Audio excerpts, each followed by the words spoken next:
Greetings this Wednesday, the 5th week of Easter, May 13th.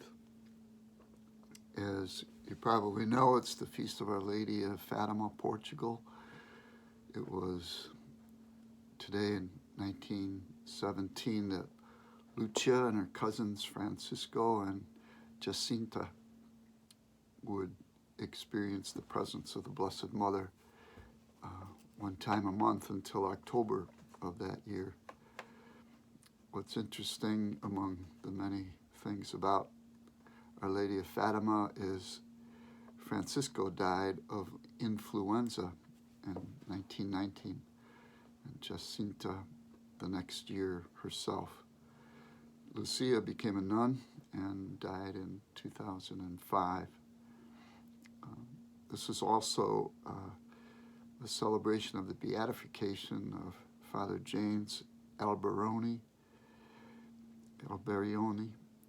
who was the founder of the Society of St. Paul, Paulist Priests, and then therefore Paulist Press.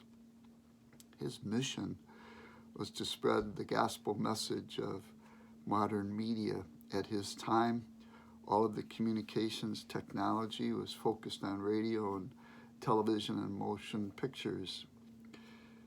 Supporters today believe that he would certainly be a patron of the internet. So we're experiencing a form of virus, the flu, and also experiencing the grace and the benefit of the internet in our lives today. The readings for today from the Acts of the Apostles about Paul and Barnabas struggling with those who would try to have everyone follow along the same path, which makes sense, except if those kinds of things would keep us away from God and away from each other. Paul's conflicts with the Christians, Jews and Gentiles, would be about rituals, in this case, food laws or strict Jewish laws, such as circumcision. There's an interesting reflection from Father Mark Link about Jesus being the vine and our being the branches. And it is the story of a Jewish woman who stopped going to the synagogue, but one day the rabbi went to her home and asked to sit with her by the fireplace. For a long time, neither one of them spoke. Then the rabbi picked up tongs, took a glowing coal from the fireplace, and set it on the hearth. As the two watched, the coal slowly lost its glow and died. A few minutes later, the old woman said, "I understand.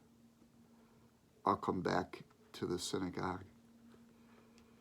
So at this time of the year, I myself am outside pulling weeds out of the garden, and certainly all year long, trying to pull weeds out of my own soul, things that keep me away from God, that take my energy or attention, and remember that I am a branch attached to the vine.